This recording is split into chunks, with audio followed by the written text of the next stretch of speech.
A video of a California woman confronting a chemtrail pilot after he landed at 1:30 a.m. went viral last week. And today I'm interviewing the woman behind the undercover recording. Kathryn, aka Mellowcat from Substack, has spent years tracking flights over Tulum County, filing public records requests, and collecting over 20 rainwater samples revealing hazardously elevated levels of aluminum, barium, strontium, titanium, and magnesium, which, along with several other researchers and scientists, challenge the official government and media claim that this practice uses only harmless silver iodide. While using Flight Radar 24, she tracked a Beech C-90 King Air, conducting repeated seeding flights over Sonora, and after observing a second round late at night, she drove to the Modesto Jet Center to confront the pilots directly. Here is a quick 60-second snippet of the full 15-minute conversation, and I'll cut right to my first episode of the Ariana Masters podcast. Thank you, Kathryn, for being my very first guest, and thank you, yournews.com, for sponsoring this episode. 904 DK.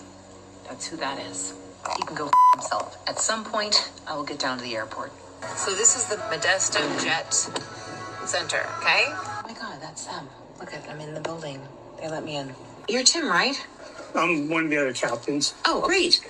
We've been trying to reach you for a long time, and we are tired of you dumping heavy metals all over our county. Well, I'm not the one to talk to about that. No, but you are. But you're the one that's doing it. So I've been taking rain samples. I have over 20 samples. And every time you fly, we get high amounts of aluminum, barium, strontium, titanium, magnesium. You can talk to I've tried. That, I've called them, and they're not calling me back. So we're now going to bring something legal against your company. We are real people underneath what you're doing. You spray right over our houses now. You did 2 flights, 2 3-hour flights. It's public knowledge. It's not really, though. That's the problem. We've been doing this for 30 years. They are now selling aluminum, genetically modified seeds to grow food because our soil is so contaminated. There's an early onset dementia. There's Alzheimer's. Things are starting to happen to people's health. That's not my department. I know the goal. Did you drive here today? Yes, we did. You're contributing to the pollution in the environment as No, well? what is your name again? It's none of your business.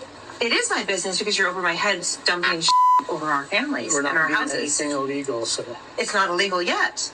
You are contributing to dumping heavy metals on our soils and in our air. We're breathing it, we're drinking it, we're eating it. It matters to me. I understand that.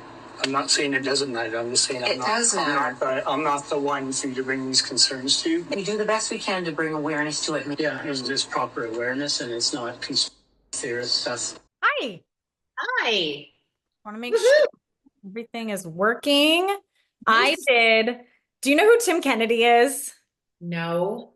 Okay, well, I didn't know who he was, but apparently every man on earth knows who he is.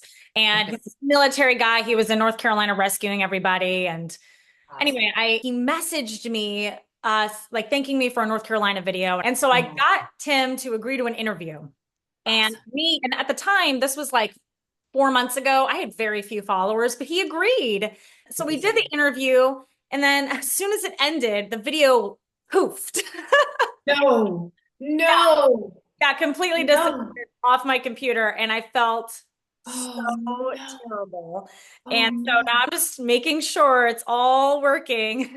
Good. I know. No, we had glitches this morning. As you know, I'm like, my computer is, I can go to the paranoid side of things and say, well, it's really interesting. But I've been speaking out and calling names out for a long time, like names that people aren't naming in the mainstream press, right? So that, and then also talking about CRISPR engineered mosquitoes and who's funding that release all over the United States. Now, there was a woman years ago speaking out against this company called Oxitec. She was doing something, I think she was going to testify or bring something up wherever she was in the area they were releasing them, and they found her dead in the pool. They called it a drowning. So, but I'm going all out. I feel like the more we get this out, the more people know. I almost feel like in a way, the more protected you are sometimes too. Yeah. So I've been dropping that on everything. Yeah, so. Absolutely. We might as well get started on the beginning. All of my followers are just so excited about what you did. I've been through a million videos. You've been through a million videos. Have you ever seen anyone confront one of these pilots in person before? No. And that's what struck me. My sister said that to me because I hadn't thought of it until she said, I don't think anyone's ever done this. And I was like, It was my second time. So I've done this before. It just didn't Really? go viral. Yes, I have. I'll tell you all about that. There's a Wow. lot going on. So I've been tracking the skies since 2020 and self-taught on Flight Radar. I use it because it's free. I like to use it on the browser. I didn't want to have to pay for anything, and I was Yeah. playing around with it. I have learned so much from this tool. I learned about swarm drones, Aerostar defense, Project Loon. I've watched a Canadian company surveying California come to find out they're looking for minerals to help us with our climate Yeah. goals. Yeah. And I'm watching for fires. You know, you can tell the aircraft that are going to spot the fires or fight the fires. So it has been an incredible tool. And I've been using it regularly since 2020, but only in the last 2.5, 3 years. I don't know where you stand with this stuff, but in 2020, I hated all of the protocol. It was crazy Oh, town. you and I agree on Twilight that. Zone. Okay, good. So I was very proactive in fighting back, and I was helping educate people all around California on how you can refuse. How do you refuse the tests, the masking, and the inevitable bioweapon injections? And so I was very, very proactive there. I hosted a lot of protests. I planned the Golden Gate Bridge Acts event. That's I great. was very, very proactive. And also that led to me getting doxxed. And they attacked my husband, who actually had nothing to do with what I was doing because we weren't even on the same page for a while there. So When you say doxed, what do you mean by that? targeted by either a fake, it was under a fake journalist name. It might have been a group of people, whoever it was, they were obsessed with pouring through my history of videos. And of course, then they pulled out the worst of the worst because I need an outlet, right? We all have to express our rage and frustration and sadness and dismay in some way. And so I would journal, I would rant, I would talk about the things that were bothering me. I would talk about the people that were bothering me, the experiences I was having because I was, I stopped wearing a mask in June of 2020. And my gosh, my county was militant. I police standoffs all the time, not standoffs, but just they called the police. I couldn't shop with my child anymore because it was so scary for him to see mom with the police, Because of the lack of a mask? Yes. Yeah. And I did not want to bother anyone. I just wanted to shop for myself. I didn't want to do Instacart. I didn't want them to pick out my fruit and my produce for me. I just wanted to freaking get my own food. Yeah. So and I was very polite actually in the beginning. I was very patient, very polite, but I was met with such rage and fury and fear that I started to lose my patience. Yeah. Because what struck me was the masks were useless. And I just thought, you are fooling yourselves if you really think you're doing anything with those stupid face diapers. Okay, moving on from that. Yeah. So I had been watching this guys even back then, but I had a lot of friends say to me, you're doing so well talking about educating people about these experimental products that it probably wouldn't suit you to start talking about chemtrails because then you're going to lose your audience. So I didn't really talk about it. Well, you just got a really big audience, actually. I know. Then after 2 years living in this really intense county, my husband and I relocated to the mountains to be closer to my family and just thank goodness we got out of the city at the time. And so I'm watching how it's trending. You know that they're collaborating and conspiring to slowly erode us from within, right? When I say they, I mean government, public-private partnerships, globalists, all those players that are working to put the squeeze on mom and pop businesses, put the squeeze on hardworking families and individuals, right? It's disgusting. So I saw where food was going as well with all of this mRNA stuff. And I thought, well, I am going to start a garden. So I came out to the mountains. I then focused on, and I don't have a green thumb. So it was like, I'm self-taught. My first year was really hit or miss. Second year was amazing. Got myself some chickens, started to learn how to harvest seeds. I'm fermenting, became sort of preppery with my food stuff. But here's the thing. When I was doing my garden, I was putting together my planter boxes. I'm getting my garden ready. And so, of course, I'm outside again from morning till afternoon. And I am watching it out in the mountains. I'm going, enough. I can grow my own food. I can raise my own animals, but I cannot stop what's happening up here. And it was driving me crazy. I know. You're not alone at all with that. I decided to start a Telegram channel and I called it California Chemtrails because it sounded catchy. And so I decided I am done not talking about this. It's time to put it out there. It's time to normalize the conversation. What I find is a lot of people hesitate to say something that might categorize them as a crazy person or a tinfoil hat person, right? And I am at the point where once I've been doxxed and been through all of that, I'm like, I don't care anymore. What anyone says, I'm going to step into my truth. I'm going to expose what I'm finding. I'm going to share my feelings and my opinions on those things. Take it or leave it. I don't care. That's where I am. I was like, I don't care anymore. I've got my loved ones. My family's good. I'm good. So that channel, we only had like a couple hundred people, and it was Californians. And what I really wanted to do was to explore, like, what are the patterns? Like, when I see this here, what's happening for you over there on the coast? What's happening for you down south, right? And I wanted us to just start documenting and observing. Then I started taking rain samples because I was inspired by Dane Wigington. Yes. When he was talking about the samples that he had tested, I thought, well, I wonder what's in my rain. Mm-hmm. So then began the process. It was like a lot of work coming up to this point today, but learning, how do I collect? What kind of containers do I collect in? How much do I need? When I got my sample results, and I got over 20, I just noticed a pattern, these fluctuations in metals. And the heaviest metals that I found were aluminum, magnesium, titanium. Then you had a little bit of barium and strontium. You wonder where that comes from. Copper, zinc. I started trying to research for myself to find out what are the known inhalation limits for these metals, because obviously we're breathing them. Yeah. And what are the known ingestion limits, because obviously they're going into our waterways. Mm-hmm. And that took forever because you're looking at different countries. You're trying to find your own limits in your country. There are no inhalation limits that I could find that were, for every single metal. I think you can look at like NIOSH and OSHA and find out some of what they talk about. And then you're doing all the conversions, right? So, and then it struck me, we have an air pollution control district. Mm-hmm. Why don't I ask them? Yeah. Over and over, I kept getting stonewalled. Mm-hmm. They would never answer my calls. They were always in a meeting. They were always busy. The one woman that represented our local air district. So then I realized, okay, I need to get my supervisors involved. So I shared my findings with my supervisors. Do you work with government at all, even on a city level? Is that what you're referring to?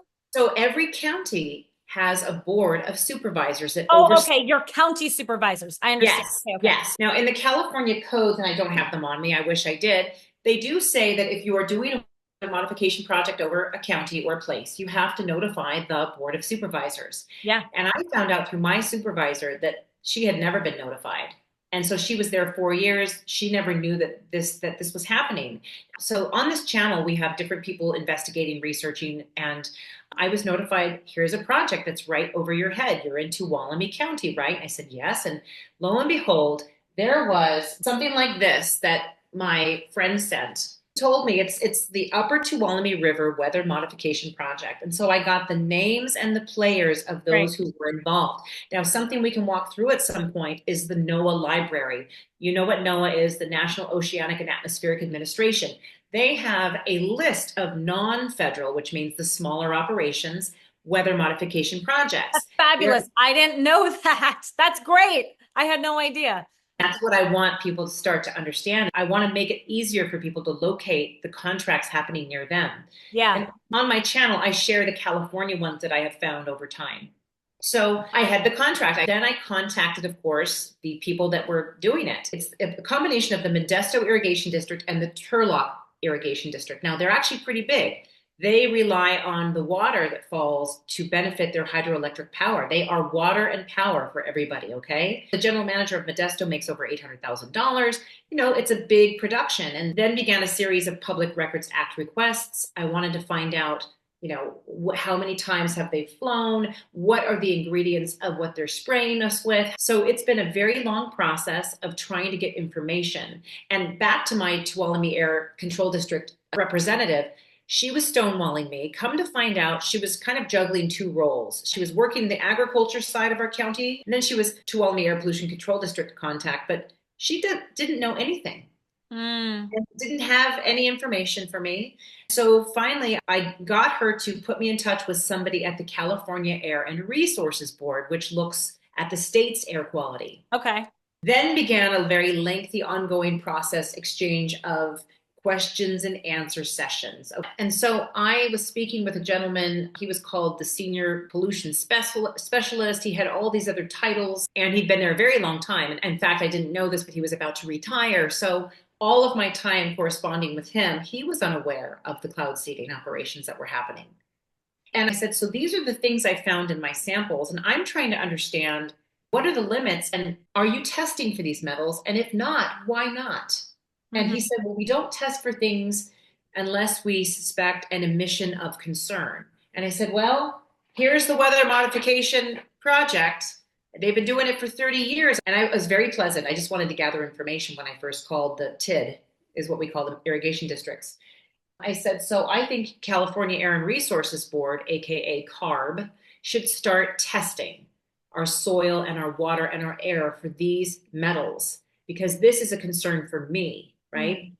And the aluminum was high, right? Yeah. And then you have the Blue Cross, Blue Shield. They published this in 2020, and it talks all about early onset dementia and Alzheimer's in 30 and 40-year-olds. Well, there's a couple environmental exposures I can think of, right? Yeah. You've got injections, and then you have your air quality. It's in your water, it's in your food. I am also engaged in so many other research projects because I'm curious about everything. So as I'm doing this, I discovered there's a carbon capture scam happening in my county with funding coming from Bill Gates's Breakthrough Energy Ventures. And basically what they're doing is cutting down our trees, trucking them to Nevada, burying them in earthen vaults, and then selling the carbon credit back to mega corporations like Google, Alphabet, Meta. Wait, they're taking trees from California and burying them in Nevada? Yes. What's the purpose of that? They say, this is the insult to our intelligence. They say it's to store the carbon. It's all about I know, right? It's like, it's embarrassing and infuriating because it's so stupid. And you think, well, I mean, it's so obvious to me, right? So that was another thing I was looking into. I had an interview on that topic. We've got then spider silk, so-called spider silk, 20-foot, 30-foot long strands fell from the sky. And I was like, what is this? Did you personally see that?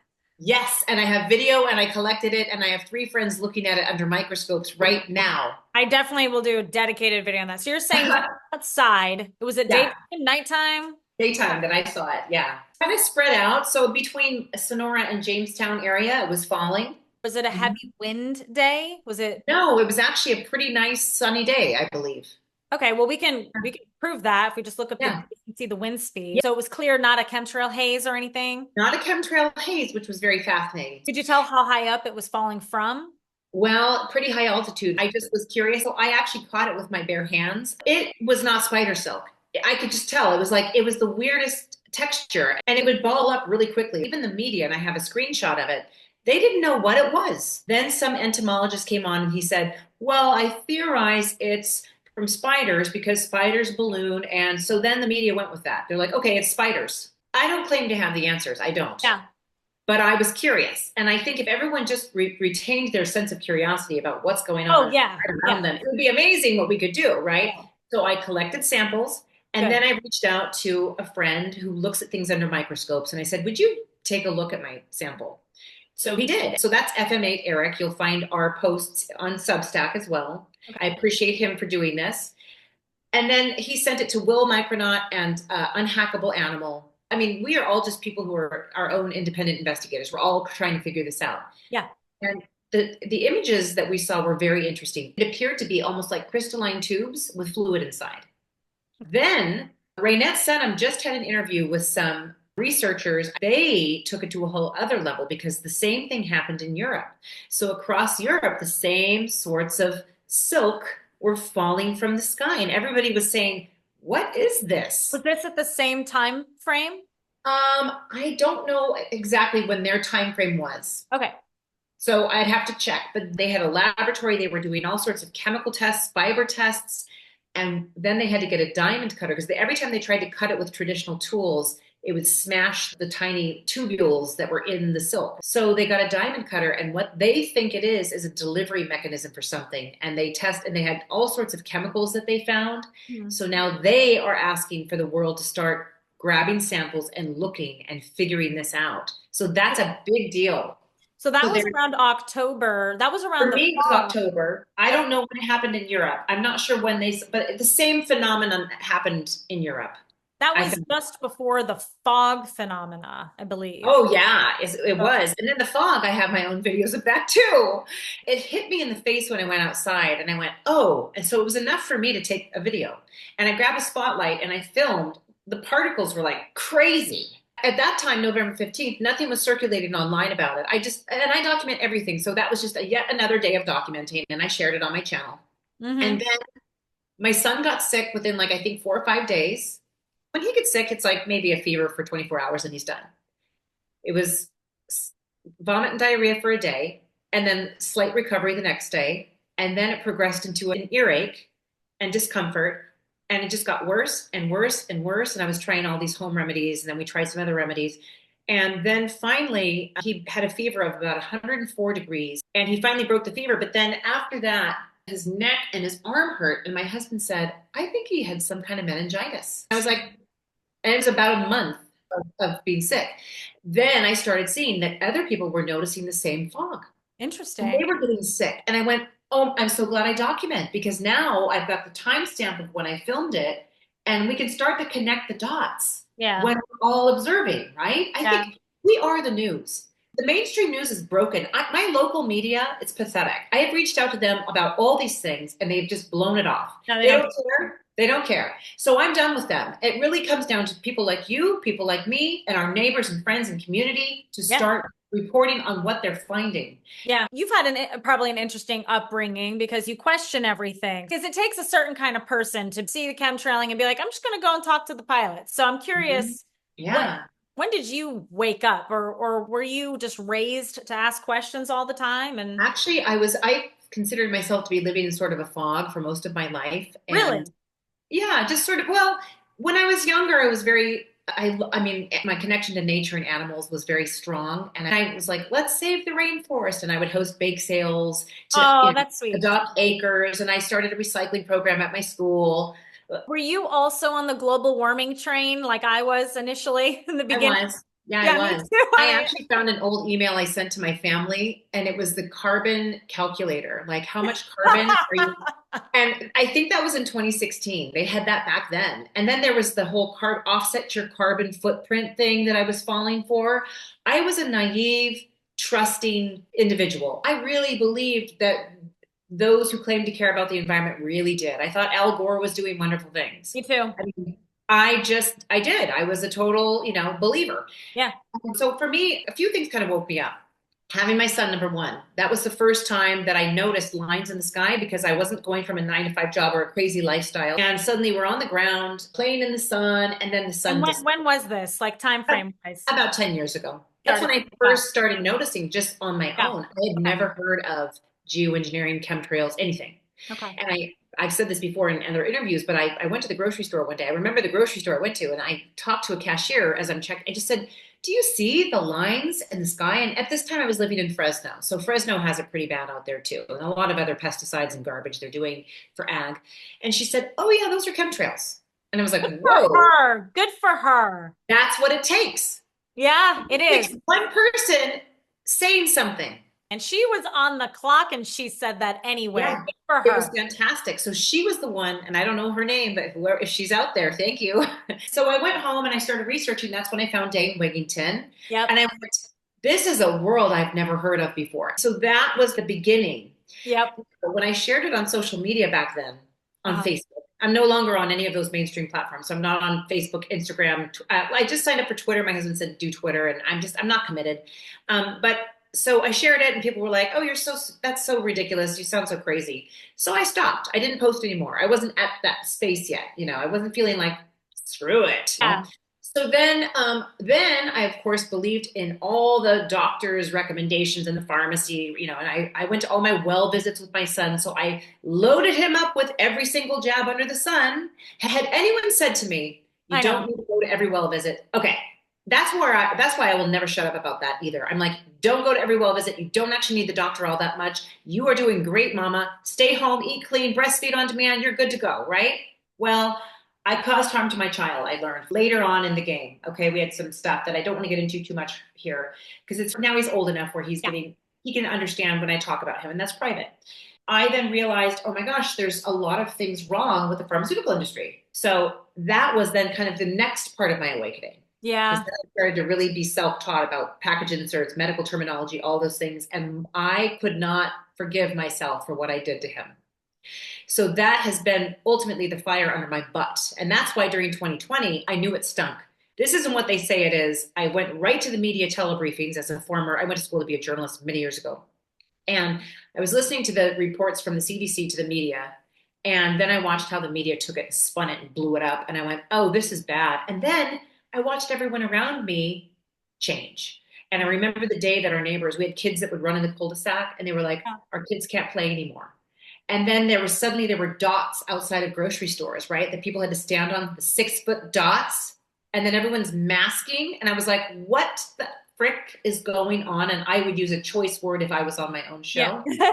And that was the best year of my life because it stretched me. Yeah. Like nothing I've ever experienced. It was the pain and the dismay, and honestly, what I was mostly afraid of was watching the way people behaved. They had no common sense. No. They were acting like, I mean, it felt like Zombieville. It felt like Twilight Zone, and people were vacant and they were just doing. But that's kind of where I woke up. And I think then as I became more active, I mean, I took a bullhorn to a protest and we were outside because we were sick of the superintendent ignoring the parents on Zoom meetings, right? They'd have their dumb Zoom meetings with their stupid masks on. And I thought, oh my gosh, did they really? In December of 2019 or even November of 2019, I was seeing videos coming out of China that were getting heavily censored. And I was like, oh my gosh, there's something really bad going on. And I started wearing a mask, wearing gloves, not touching. In the beginning, I did. Yeah, in the beginning, we did. The very beginning, yes. The media didn't talk about it, which is why I was panicking, because I'm like, they are covering something up. And then 2 months later, and in December, I did get COVID. That was the first time I got it. And it was the worst illness I ever had. Yeah. And bioweapon. Oh, yeah. And after that, in February, that's when the media started covering it like crazy. And then by, I would say, March, April, I didn't wear a mask ever again. No gloves, no nothing. But my town was spectacular because where I am, I'm in the middle of nowhere. So the grocery store, they said, wear masks, but nobody, did. And we had a whole bowling alley that didn't take it seriously. And it was great. The playgrounds, but I'll never forget it. This tall, very like professional looking business guy on his way to work. He was like probably 6'3", like well built, clearly had money, drove a nice car, obviously, like that kind of guy.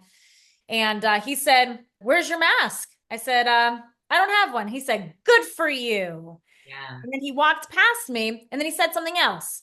I was like, "Oh, what was that?" And I thought it was something nice, but instead he screamed. He screamed to me, "I hope you die soon." Wow. And all the people around me stopped and stared at me. And I'll never forget the look of this 80-year-old woman looking at me terrified. And anyway, I found an employee, this African-American guy. And it's funny because, the media made it out to be like, oh, the African-American people, they affected. Yeah. They're supporters of all, and he was the guy who stood up for me. He's the guy who stood up for me, and he followed that man around the entire store until he left.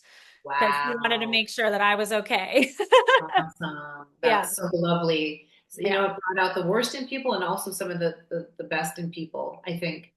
It was those were like crazy, crazy times. Yeah. It was a whole other zone for me. I think it gave me the training I needed to no longer be afraid to speak my mind. Good for you. It gave me the training to say no and to deal with the discomfort. It was very uncomfortable trying to go into those stores. Actually, after moving away, I hadn't fully even wrapped my head around all that we had been through. So long story short, getting back to the lines in the sky, I mean, I think when you realize how many ways we're being lied to and assaulted, I just had a frickin' enough. Yeah. And I heard him that night. I got home. I dropped my son off at a sleepover. When I got home, I heard him in the sky and I went, oh, so I checked and he'd already been flying for like 2.5, almost 3 hours.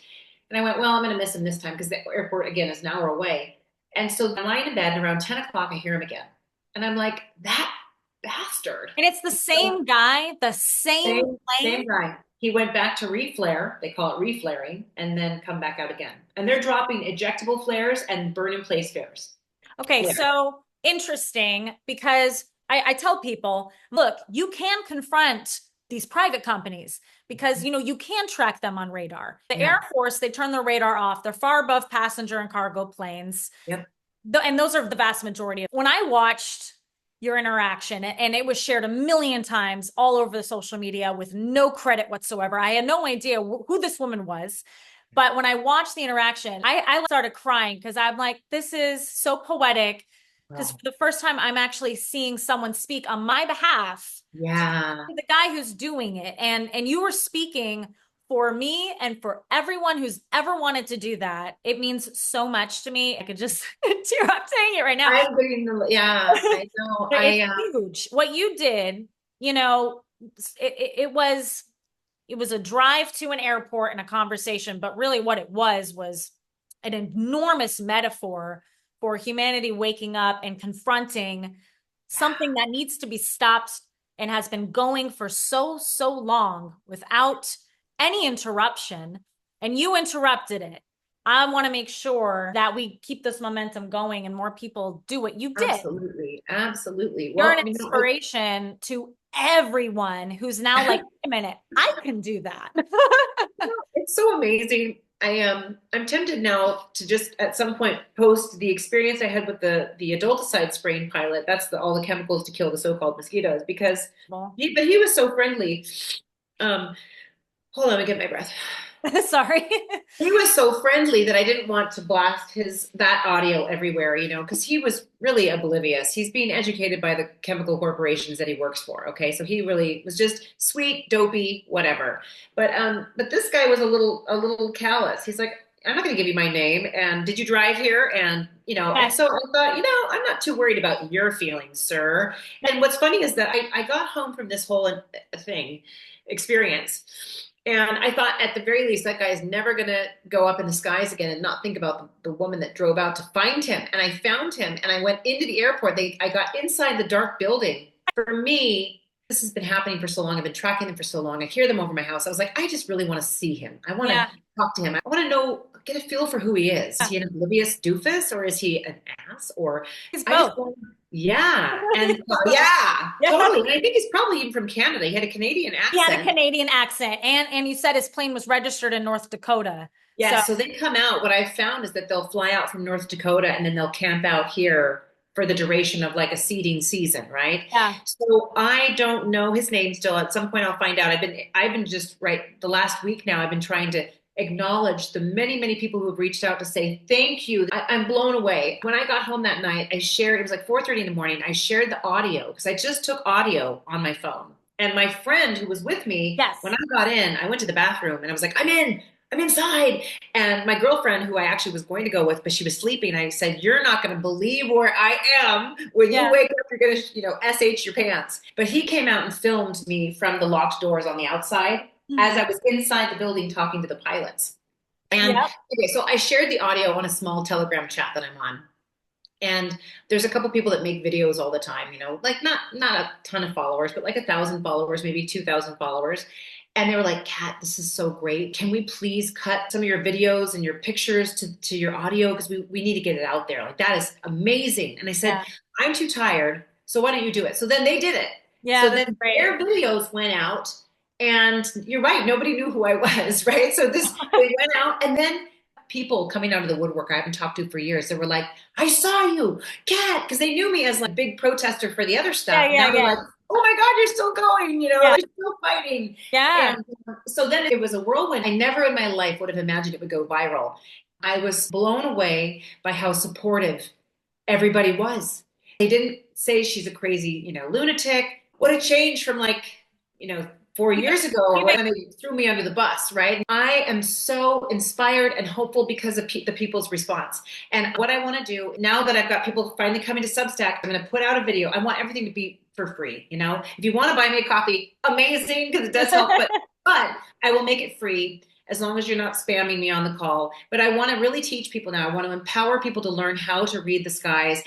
I'm not an expert, but I've been self-taught. I've been doing it for a while. I've got some tips that might be helpful, but I want to hold their hand through it because, it's one thing to listen to somebody talking about it, but it's another thing to actually physically walk through it. And I will do this as long as people need that support. But ultimately, if I can just get a focused meeting to go over flight radar and then another meeting to go over the NOAA library, I want to be able to put that out there because honestly, the more people we have observing the skies and documenting, they're not going to get away with anything. They're not going to get away with anything. Somebody's going to know something. And if people are talking about it and they're more comfortable talking about it, so now it's time to make them rethink their job. And what I love is that It's really quite simple. It's worked for me in the past. I confronted a general manager of the mosquito vector control district.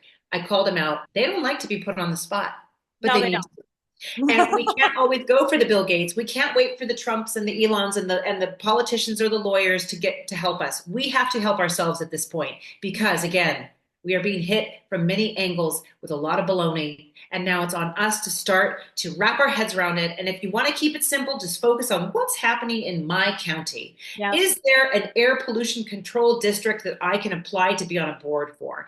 You know, you don't have to be an expert. You just have to be passionate. You just have to want to be in the know about what's happening in your county. So hyperlocal is where it's at. Before, people would just look up and go, oh, that's happening. I don't know what that is. But now you have the ability to actually figure it out. Yeah. You don't have to go and confront a pilot, but just get more active and involved because you really can make a difference, is what I've learned from past experiences. So when you first approached him, you said, and your approach is I love it. Honestly, it works. It reminds me of what I do, which is like, I'm going to bother you, but I don't really care. So you walked up to him and you were like, are you busy? He basically said yes, but you're like, well, anyway. Yeah. He said to you, he said, well, I've got to reflare. Reflare. Isn't that weird? Why would he have said that to you? So he probably thought you worked for the airport and that you were already aware of what he was doing. Probably. Because why would he have disclosed to you what he was doing if he didn't think you worked for the airport, right? Well, you're right. And like, you're right. That's a great point. So I was just wondering, like, well, we don't know what he was thinking. We don't know what he was thinking. I think he was like surprised when I said, we're tired of you dumping heavy metals. He was very surprised. And then he was like, oh, you're one of those. But in when you're like, oh, are you busy? He must have thought you were an employee. So the employees of the airport must be very well aware of what he's doing. So that would be the next interesting interview, is to speak to the people who work for the airport and like, do you aware that, and there must be some way that he gets those materials to the airport, right? Because his plane is there. So like, do employees help him with that? Rumors. It's a possibility. This is not confirmed. This is just from a friend who said, I think that it is our local propane company, possibly. Interesting. Okay, so he admitted it. I mean, right off the bat, he was reflaring. Yeah. And so the company that hires him, have you ever gone to their job listing page?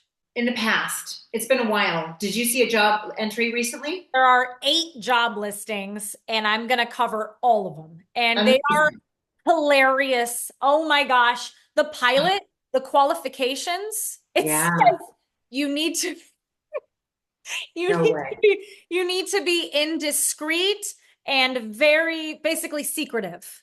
Like qualification.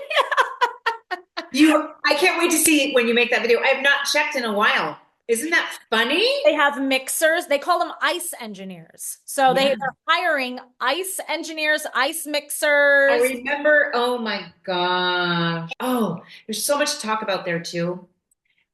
I have to bring this up just because it just crossed my mind. Ken Caldera. He now sits on Bill Gates' Breakthrough Energy Ventures. I think he's the chief scientist or something. And he used to work for Lawrence Livermore Labs. I called him a couple of years ago to say, I know what you're doing. You know, that was one of those things. But there was an undercover audio of him, and it was his voice. And not a lot of people know this. And he was talking about some of the ways that they had brainstormed ways to cause harm to an enemy. And one was to like do a hydrogen bomb in the water to create a tidal wave to like wash over a population. And then he said, or you could put pathogens in clouds and have it rain down on a population. I used to work at Lawrence Livermore National Lab, and I once participated in a meeting where we all sat around the room and thought about how could we manipulate geophysical systems to use it as a weapon. That means, could you somehow interfere in Earth functioning in a way that you could use it as a military weapon? Well, some of the ideas were, okay, maybe we could blow up hydrogen bombs.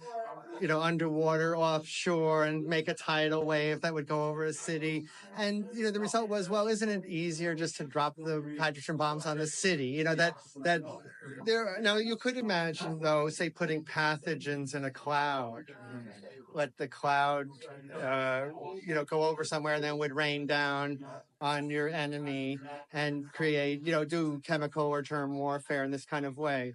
And that might work against something that would say as big as the former Soviet Union, where, you could be pretty sure that within a few days, that cloud would rain out. Still out there. I want his face and name to go viral. I want everyone to know who this man is. I did a video on him as well. I want these people to know, we know who you are. It's not just Bill Gates. He's a menace to society and a psychopath, but it's the psychopaths beneath him that don't ever really get brought into the spotlight. Same thing, I want to bring this up too, even though it's unrelated to geoengineering, it still sort of all works together. You've got the Secretary of Agriculture. I don't know who it's going to be now with the new administration, but Tom Vilsack. And Tom Vilsack also sat on the board of the CCC Bank. It's the USDA's Commodity Credit Corporation. And he then lent the USDA $1.3 billion to test sweet little animals for bird flu. What that money was for was to pay off the farmers to, number one, have everybody get tested. Number two, if there were positive cases, they pay the farmers off. They say, cull the herd.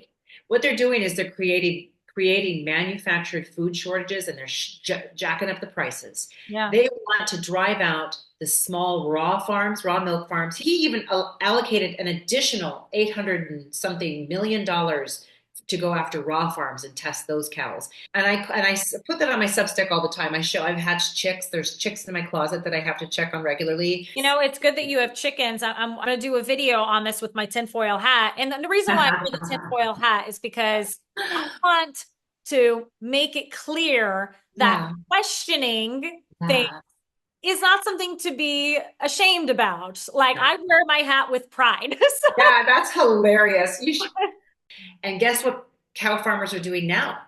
They're using it's called a bolus, B-O-L-U-S, and they put it into the cow's belly and it stays there. And it's always pinging information to, through Bluetooth or the cloud. And the funding for these pills that they're using, also from Gates. He's got his hands in everything from the diagnostics to even creating the illness and the issues. And then he's got all the so-called therapeutics. It is a problem reaction solution every time. And I think that's part of the reason that I'm not taking anyone's baloney anymore. And I'm going to just go right up to their faces and call them out, put them on the spot, and make them think about what they're doing. It's interesting you bring up the pathogens in the rain, because there was a pattern specifically in the last year where, I don't know if you've had this experience in California, but at least where I live, the amount of chemtrailing increased exponentially as of last 2 years, and the last year specifically, it was almost every single day. Yes. And I did notice that when there were strange weather events, people would get sick. And then towards, I would say, the last several months, it was every time it rained, people got sick. Yeah. And then I asked ChatGPT, I had a conversation with it, and I said, theoretically, would viruses or bacteria survive being sprayed into the atmosphere and then drop down? And it was saying pretty much none of them would survive the conditions up there and the fall, but some would. And I said, what would? And one of them was all coronavirus strains. And I said, theoretically, could COVID-19 be sprayed in? And it said, yes, that would survive. And it says, but I don't recommend it. That's very evil, blah, blah, blah. No one ever should do that, but it could be done. And there were certain viruses, already known viruses, that could be planted in the sky that could fall down. And I assume you could mutate those and they would still survive. So it can be done. It has been done, though. I'm sure you're aware of was it Operation Sea Spray, right? Yeah, off the coast. There's so many things. They have been experimenting on us forever. And so this is nothing new. So I know you have to go, but I wanted to ask, how did it feel when you when you were driving to the airport, did you think about what you were going to say, or what? I was giggling with my friend, like, what are we doing? We felt like little pranksters, like, we're really doing this. And no, I didn't. I didn't have any idea what I was going to say. I didn't even actually know if we'd really be able to catch him, and get to see him. So you know, and he said at the end, that was all divine intervention. That was just amazing. Like it needed to happen. We were there kind of laughing. We stopped at a parking lot for a little while and waited for him. We didn't want to hang out in the airport too long. And when he started to come back and then landed, I jumped out of the truck and just started kind of looking along the dark windows like, okay, is there anybody here? And then that was when I saw the line guy who is there to help the crew as they land. Of course, that's when I waved, and it just went from there.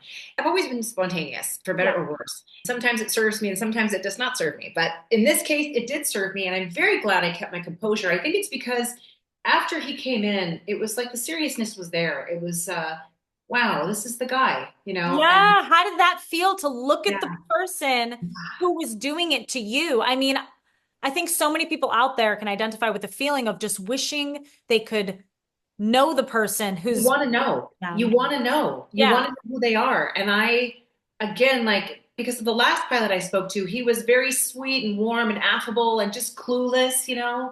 I used to be really angry with these men. And then I realized, ooh, they need to be informed. A lot like our doctors need to be informed because they're getting the information from the pharmaceutical reps. We need our pilots to stop getting the information from the people Yeah. that are making the money selling the products and the chemicals. I wanted to find out who he was. And that's why I approached it calmly, because I know that if I would have started saying, you, blah, blah, blah, I would have said, call security. Yeah. And I would have been hussed out of there and nothing would have been accomplished. And so what was great, and I'm so grateful, is that I documented it. It worked out beautifully. It was meant to happen because what it did was it exposed him and how some of these pilots think to everybody. And I think what we hear about the Air Force pilots is a lot of the Air Force pilots, they are well aware of what's in the material. Oftentimes they don't have any family and they really just don't care. The private companies seems a little different. Like this guy seems to have a family. To me, and correct me if I'm wrong, but my perspective of the way he was communicating with you, it sounded like he knows it's not that good, but it's not that bad. It's like, your car, like, the pollution from a city, which is not good, but it's not like gonna kill you. He likened it to me driving to see him. I mean, that's what he felt. And so, and so that is how he sees it. There's a few possibilities here. Maybe he's never really thought about all of the different chemicals and metals in the flares. And maybe, maybe he'll look into that again on his own time. I don't know. So maybe I cracked a little bit of that hard exterior, right? Because I think he's probably never ever had anyone challenge him on what he's done before. So we will see where this goes. Does his plane fly from North Dakota over to your town? Typically in like around November, maybe a little earlier, they'll fly out. And then what I heard from the adulticide spraying pilot was that there's always these cloud seeding planes that sit on the tarmac. They're always there ready to go. They're always at the airport waiting to do their season. So I don't know for sure, but I'm guessing that these pilots likely flew out from North Dakota. They might have come across over from Canada and they're just here for a season doing their job. Maybe they're happily married, maybe not. I don't know. I think that these pilots are more of just like the pilots that are looking for flight hours in a job and they're just trying, and so that's what I assume. So his plane is registered in North Dakota, which is why you assume that he lives up there. Yes, I assume that. I mean, whoever flew the plane out here, why wouldn't they stay with the plane? Typically, now I have a background in corporate aviation. So I was a flight attendant for private jets. Oh man, I should have gotten that at I would put that. So, okay, hold on. I know. Say that one more time.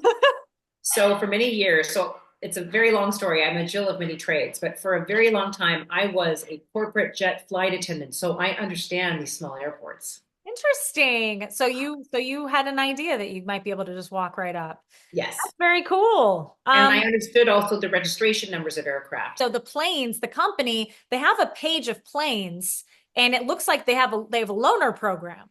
So I'm wondering if it's registered under some. It's registered. I have to go back and check because actually it's registered to some kind of an LLC, but it doesn't say in the FAA registration site, it doesn't say Weather Modification International. I had to then figure that out through a series of other steps. Cloud seeding aircraft have very distinct patterns. They are always doing a big figure 8 loop almost. They're just looping around a certain area to dump all the chemicals, right? The metals to then attract the moisture right there so it'll fall. My issue with this, now some people would say, well, don't we need water? Don't we need more rain? And don't we? Well, there's a great paper. I wish I had it. It was written by Michael Brown. He talks about how too much particulate in the atmosphere can also reduce precipitation. So there's all sorts of things happening here. And also, this is my issue. In California, water rights are a huge thing. Yeah. And you've got old water rights. You've got PG&E, which owns a lot of water rights. By the way, PG&E is behind a lot of these cloud seeding operations and have been since the 50s. And then you have people like the Resnick family that own a lot of water rights. And, if all it takes is having the right amount of money to pay for this project to divert rainfall to your land so you can have the water that falls there, that's a bunch of baloney. It's unfair. It's like the wealthy get to choose how to move the weather to benefit their own interests. Well, that's the thing. That's the thing is moisture is already in the air. And if you're going to force that moisture to drop in this area, whereas it would have dropped over here later on, you're causing droughts, you're causing also, you're causing flooding, you're causing record-breaking storms. And you know what? When that happens, they like to say, oh, global warming. Warming. We need to chemtrail to reduce the symptoms of global warming. When it's the chemtrails, when all along, at least in my opinion, that have been causing the symptoms of global warming. 100%. And it's the perfect cover-up. Now, you're going to be doing an in-depth explanation as to how people can track these flights and know exactly what airports these planes are going to, who's actually flying, just so they can get to know what's going on in their skies a little bit better.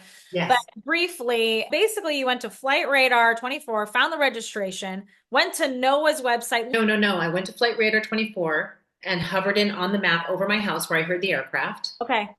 And saw the patterns. And then I looked up the registration number on the FAA's website. Then they'll tell you the description of the aircraft, and then they'll tell you who it's registered to. Now, you'll run into a couple of things. The pilot that was spraying adulticide, right? Nerve agents over people, killing our bees, butterflies, birds, which is probably why they blame, bird flu on, whatever. Everything's being poisoned. His aircraft was registered to a Delaware trust, which hides who's behind it, right? That's the problem with Delaware trusts. That was also part of the reason I needed to go all that way. And that was a whole ordeal for me to go alone. It was like an 8-hour thing to drive 2 hours to the airport, wait for him. But long story short, I got the answer I needed. He worked for one of the large chemical corporations who happens to sponsor the Mosquito Vector Control District, whose general manager happens to also sit on the board of the nonprofit that's being sponsored by the chemical corporations. And he's directly buying all of the same chemicals back from them to spray on the people. Let me tell people this. Your Mosquito Vector Control District general manager is the end-all be-all to decide if he wants to spray people at all with toxic chemicals. I mean, those are literal chemtrails. Those are chemical trails that cause all sorts of health issues. If we applied pressure to those general managers, you're going to make an impact. If people banded together and go after them, you hold them liable. That's what people said to me. They're like, you should have given them paperwork, or you should have served them a notice of something. Again, spontaneous. In a moment of frustration, carrying him for the second time over my head, and I was like, oh, I've just had enough. I didn't go prepared, really prepared. Plus, he's right. He isn't breaking a law. I mean, yes, he didn't notify the. But the company, though, I know that they have violated a couple of codes, statutes. And so that's where I've been, again, the written documentation is going to come into play. I would love the help of a focused environmental attorney who knows CEQA law and who knows how to then hold them accountable. And I'd like to start with a cease and desist if possible, right? Well, hopefully someone will volunteer to do that pro bono. It's been very hard to find lawyers. I wanted to, it's been very hard to find a lawyer to take on one person's thing, right? Because they usually go for the big ticket items like the schools or the bigger groups, and they want to make it worth their while. But we'll see. Maybe there's someone out there with a good heart that wants to help look over all of the possibilities, because my thought is we can tackle it here in one county and really come to some understanding and make it stop. Then it spreads throughout the rest of California. And then from there, it goes to Idaho, and it goes to Wyoming, and it goes to Utah and Colorado and all these other states that are actively doing this right now. Yeah. So Idaho, especially, yeah, they advertise it on their electricity provider page. They say, "Oh, our chemtrail season is our cloud seeding program goes from here to here, and helps us with produce water for our dams and brings us electricity." they sell it to everybody as a beautiful thing, when for Yeah, they years do. and years they denied it was even happening. We were tinfoil hat conspiracy theorists. I know. And then you see the media warms people up intentionally. They Yes. started to warm people up to it 2 years ago, like, oh, we've got some rain, yay, much needed rain. And they're showing it and they're selling it. They've already been doing it for decades. Yep. So this is exactly the same thing. You start to see patterns. The same thing will be true of solar radiation management programs, right? Whether it's the high altitude balloons, or it's the unmanned aerial vehicles, or it's the military jets, their transponders off, they will eventually admit to it. And Yeah, if they you will. read the papers, like I subscribe to something called the National Academies Press, because this is kind of the global think tank for sciences, engineering, and medicines, okay? Nice. And they have, I mean, if you're interested in reading hundreds of pages of tedious documents, I mean, they have critical issues in weather modification research. And those first two recommendations under creating a politically legitimate deliberative bodies were to establish a world commission on SRM and to establish a global forum for stakeholder dialogue. They have referred to a global solar radiation management program as needing to be executed. And then they have a footnote. When you read the footnote, it's basically like that of the Manhattan Project. Now, what do we know about the Manhattan Project? Every job was compartmentalized. So every player involved, maybe the person delivering the chemicals, the person making this component of this thing, and it was compartmentalized. Again, for what? Secrecy. So I know that there is more to tackle, but this is the small manageable aspect of it all that I can tackle. And I hope that that's what people understand. There's power in that. And I'm seeing that ripple effect. And I know we are on a shift here. And I want to keep going. Yeah, and I think RFK and Dane Wigington, I believe, have spoken on more than one occasion. They had an interview not long ago. And also Dane Wigington spoke to the governors over in North Carolina and the adjacent states after that horrific whatever storm that was, that correct. I know. But I have never spoken to Dane, but I'm very grateful for him. And so RFK, he has said, I don't know if you saw, you may have seen it, but he commented on an X post and said, we're going to stop this. And the X post was showing chemtrailing. And this was, I think, in October or November. So let's do it. Let's do it. I can't wait to see how it's done. I mean, again, I don't like to wait. We still have work to do, and we also need to lighten the load for because they have decisions and things to make all the time. So we can all take our part right now locally. The day USAID got cut, people are right. Everyone was saying they stopped chemtrailing. They stopped that. I didn't notice that was the association. There was not a single chemtrail over the United States. They were off I saw some in the Atlantic off New England's coast, saw some off the coast of California, but there was zero over land. And then the next day they started up again. And then, so clearly they reallocated funding another way. Yes, which they will do. It's trillions of dollars. I mean, the amount of trails in the sky at any one point is very expensive. Oh, absolutely. So I was going to ask, how did you feel afterward, after you spoke to the guy who's been over your head for so long? Well, we got in the truck to leave, and I played the audio for my driver and I, and we listened, and he was like, oh my God. He goes, you're like a lawyer. You just delivered it. So I was just like, woo! So so I just, I felt like, well, we did it and it works. Like we got him, we found him. Oh my God. And that's when I was so excited. I got home and shared it with my small chat, and then off it went. And how do you feel now when you hear him overhead, but know who he is and what he looks like? Oh, I was really, actually disgusted and frustrated. The following morning, I made another video on my Substack, and I just said, he is still out there. And I did, I think, the right thing, which was first encounter. Let's get information. Let's find out who he is. Now I'm like, hey guys, gloves off, man. Yeah. So, and you never did find out who he was, right? No, not yet. No, I have not.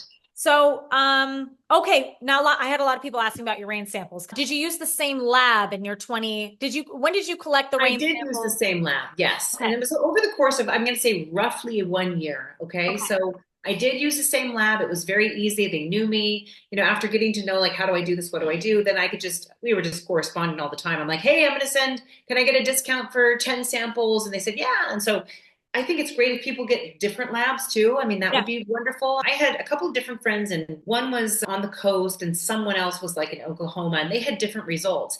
And again, it's like, it's hard to say with one test, right? And then also it's like, if you collect rain in one little bucket for 10 hours, it becomes almost diluted, right? Like Yeah. I know that the first things that fall are going to be those metals. So I'm like, spread out as many containers as you can, and then find out how much liquid you really need for the lab, right? So my lab required 50 milliliters, which is roughly a quarter cup. And so then you just consolidate, and then they sent me little containers to ship them in, which were beautiful. And they were already, and so for me, I don't care what people say. They can do it for themselves and play with that game. I did it out of my own curiosity because I really want to know, right? And How would they go about it themselves? So when you collected your rain samples, you said you put buckets all over the place. Did you then combine them and then? I used clean Tupperware containers. You want to talk to your lab no matter what. Yeah. Because if you're testing for a certain thing, like maybe if you're testing for plastics, you don't want to collect in a plastic container, right? You want to collect in something else. And they'll tell you what sort of containers make sense. Okay. But one woman mentioned you want to collect in plastic if you're testing for heavy metals. And I just tested for metals because that's what Dane Wigington had done. And I thought, well, I'm going to do the same. And so Now you tested for metals now, but whenever you send a fluid into a lab, they want to know, do you want to test it as sink water? Do you want to test it as wastewater? Wastewater. Yeah. So, wow. So Yeah. even for those of you who don't know, who are watching, when you test something, they have different values that are considered hazardous depending on what you're testing for. Like sink water, they're going to be really strict on, well, not really strict, not as strict as they should be, but more strict limits allowable for lead or mercury or whatever. But if you're testing wastewater, those limits are going to be way, way higher. They're not going to care as much. Yeah. And rainwater's, so you've never tested it as rainwater. You tested it as wastewater. There was no category for rainwater. It was like, okay. So I didn't know. Yeah. With the wastewater. Yeah. But that was for this lab. Now, I'm not sure about other labs. I just heard from a friend that a lab she used, I think in Oklahoma, they required 1 liter of water, which was really hard to get. So if you only get like a light sprinkle after you've been hazed out, and then you get like a light fall, that's going to be harder to do. So I think just call around to different labs. And I love this lab. What's the name of the lab you used? I know it's on the actual document. Is it local? McCampbell Analytical. Oh, they're in California. I've lost track of where they are from me, but I shipped in my samples. Okay. All right. So you shipped them in and you took them at 20 different times? Yes. Yep. And then you said to the pilot that you had timed them specifically. Like, did you? So there were times when he was out flying and I was like, okay, he's out. So I'd put my containers out there and just wait for the rain to come. Then I even started taking the rain sample, like the first 10 minutes it would fall. I'd bring that in, clean everything up, go back out again, and like an hour later, test some more, and you'll watch the numbers decline gradually, right? So it's like the metals were falling first, and then it was like. Did you ever do a control? Did you ever get rain samples that hadn't come from cloud seeding to compare it to? Oh, that's a good question. Because some people would say that, well, maybe it's just the natural pollution because the first rainfall is toxic, not more toxic, and maybe there's pollution nearby or something like that. Yeah, that's a good point. Well, that's one of the things I reached out to my pollution control district to say, what are there any sources of emission that I should be aware of that might be like what? So my question to them was, why are these in my rain? Right. Yeah. I wanted them to tell me why. I wanted them to say, oh, because this comes from this and this comes from this and this is from this. And but I didn't really get that. Do you have the correspondences of those?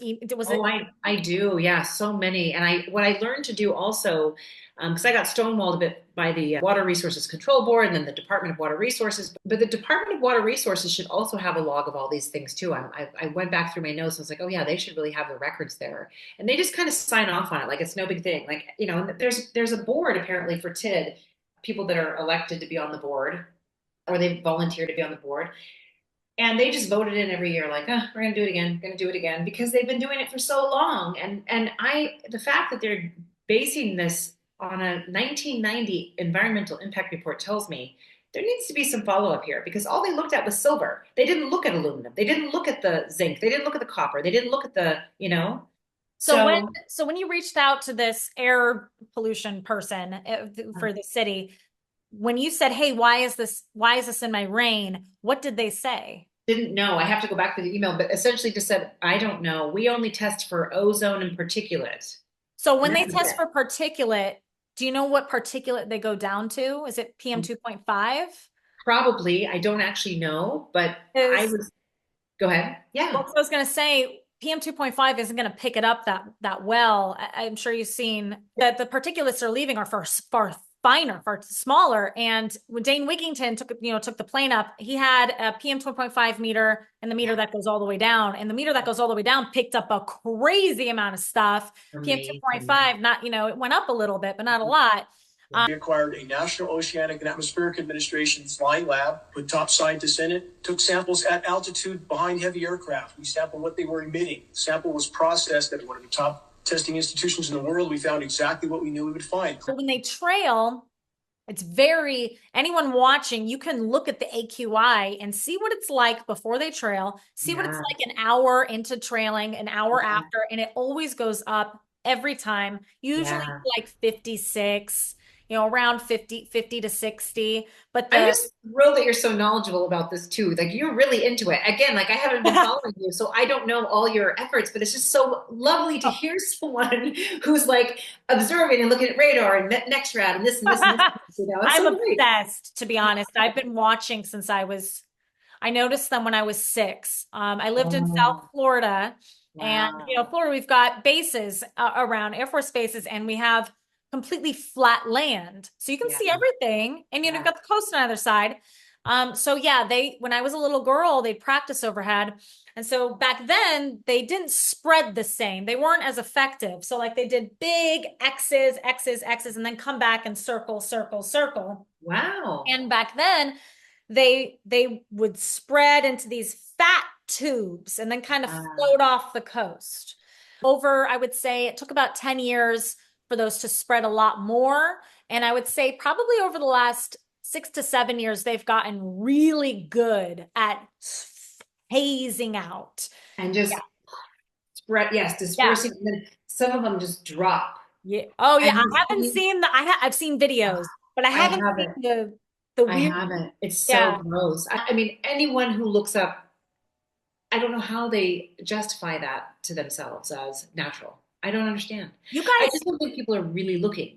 You guys off the coast of California, they lay a ton of trails like over the ocean because I can see it. And then it floats over you guys. And man, we do it a ton. You guys I see a lot of military doing that all the time. There's a lot of military. And I'm like, why are they doing the big loop up and down the coast? Yeah. Right? Why are they going out here and circling? Now, I don't know, but that's the sort of thing I've been tracking. Yeah. How long after they seed? Because I've never had a private company in my area do it. It's always Air Force. And usually, it takes time for it to come down. It takes time for it to come down. And also, it oftentimes will actually blow away before. And in fact, that's why, in certain states, it's illegal to chemtrail. However, the state boundary ends about 400 to 1,200 feet up. Okay. Above that is federal airspace. So it's illegal in states like Tennessee. Wow. So you can't chemtrail in the state of Tennessee, but the state of Tennessee doesn't exist after 1,200 feet up.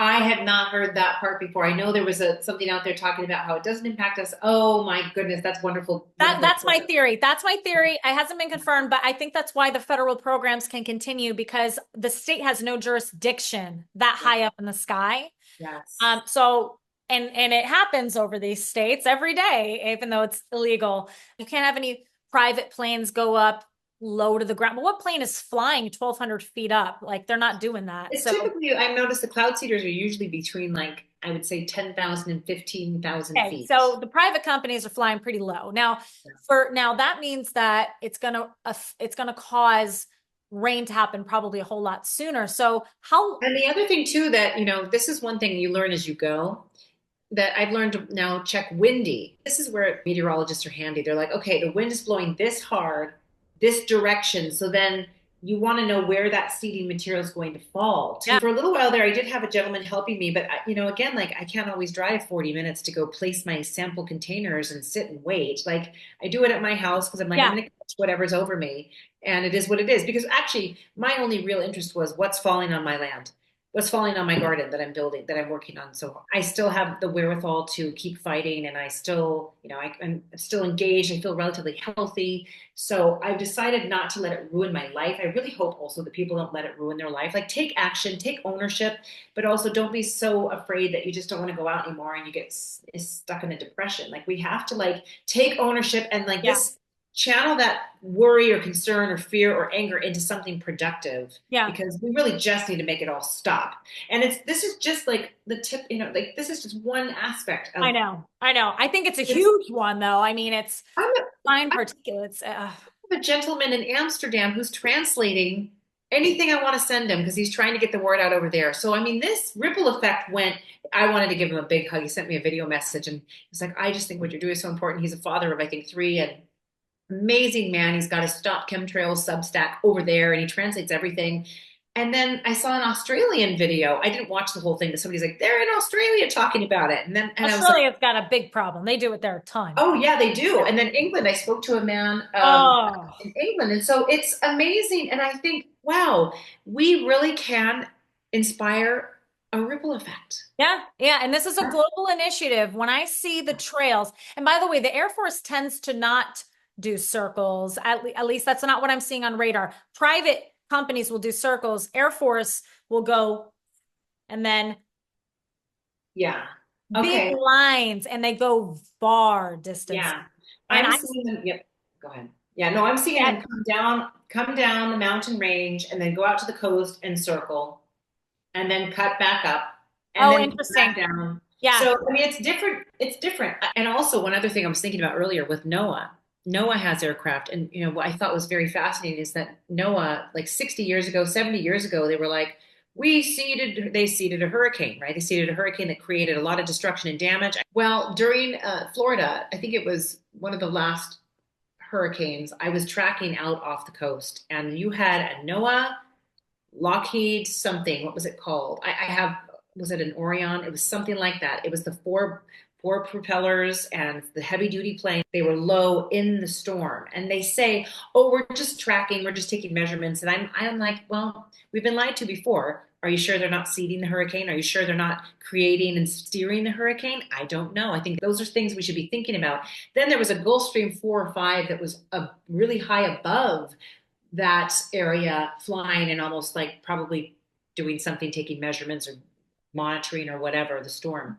So, I mean, these are the things that I want more people looking at and thinking about and looking for patterns. Yeah. Like, oh, I noticed before this big fire broke out, there was a Coast Guard plane in the mountains circling around right here. That's important. So like, I like Flight Radar because you can go back. So I pay for the subscription. So I don't know if the free version lets you do this. The paid subscription, you can go back in time, which is spectacular. I haven't announced this yet, but I'm going to be showing people radar, like actual dust radar of the chemtrails all over the world, at least most of the world. So these satellites, they don't let you go back in time. So you can only see live. Screenshots. Yep. Yeah. So I want to video the world every day. And then, whenever there's like a crazy weather event that happens, you can look back, 4 days ago, 5 days ago. Love it. We need more like that. Yes. We need more people like you doing things like that. Yes. And I can even put this in for you now and just say, thank you so much for putting that video together. You had enough of a following to then make that go viral. And I want to thank you very much for that. And I've had several friends send me your work, and it's a pleasure to meet you. And this is going to connect people like you and I together and other interested parties. And it's a beautiful way to find your tribe. So I think so. And I mean, obviously the thanks should go to you. I mean, what you did is unreal. And like, I don't want to cry again, but it's so important. It's so important. And it really, it's so inspiring. And I think that's why it went viral. And it wasn't just me, by the way, that made it go viral. It was, like I said, it's all on X, and it got millions of views on X. And then I made my video after I reached out to you. Yeah. And I think I said, I have a tendency to make chemtrail videos go viral. Yeah. Oh, yeah. And I was drowning in messages when you sent me. I mean, like, I have to, at some point, sit down and really just go through the messages, because I really want to respond to those who left really thoughtful, beautiful comments. I want to say, though, to everybody out there that has made a supportive comment, who's reached out, who's come to the channel to say hi, thank you. And you all really gave me a boost to keep going and to keep fighting. And I'm so pleased that you appreciated my approach, because it was me. It was me and the way I do things. And so I'm just thrilled, and you make me feel hopeful. So yeah. thank you. Well, I'll tell you, the vast majority of the comments on my video was thank you. That's number one. Number two, this woman is an actual hero, which you really are. This is one of those things where, like, you know, you could have done literally nothing else in your life. And if you had just done this is something that made your whole life worthwhile for humanity, because it really is such a big thing for everyone, for you to have done that. Oh, did you ever find out why they added titanium? No. Well, here's the thing, and I have to find the documents to back this up, because I had documents. So Weather Modification International /Inc. has done work in Dubai or the United Arab Emirates. And I have an old video that I made on this. It's either, I don't know if I put it into my Substack yet, but they were using titanium dioxide nanoparticles. And they were using that experimentally. Okay, these are, again, titanium dioxide nanoparticles. And then they said they're doing experiments in the United States. And I thought, interesting. I bet that's where it's coming from. And if they have these engineers that are making the cocktails, you know, you have to wonder, because, you know, nanoparticles are a highly effective thing to disperse to then attract even more, you know. That is interesting. And I do wonder about parasites, because a lot of people, the woman in Florida who tested the fog found like tons of parasites, but I'm wondering, are parasites, I don't know. I need to look into it. It's another tangent to get into.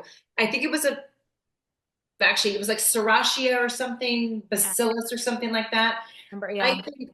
I think it's good that she collected samples, and I think the more of us doing it, so we have some data and information from, you know, would be wonderful. And I think that's what we're going to end up doing here. If you were to plug yourself, and I were to say, go ahead and do that, where can people help you continue your work? I would love for them to subscribe to my Substack, because I have so much more information I want to be able to put there. And you could be a founding donor, or you could donate for a monthly or whatever you like. And that would be amazing, because, you know, it kind of opens up the possibilities, right? To travel further, to take the longer trips, to get more information, you know. Pay for more testing, pay for testing. That would be really actually much appreciated. Very much. And your Substack is going to be the place where people can go to find out how you did what you did. And to message me and all those things. Yep. Okay, that's a great place to go. And again, on behalf of literally all of humanity, thank you for what you did. Anytime we can get a news cycle really focused on this, it always results in another step towards stopping it. And this was a really big news cycle. A lot of people covered this. I'm so happy about it. Commenters will say, you know, not all heroes wear capes. And I've been saying, but many of them are mothers. And yes, they are. It's parents.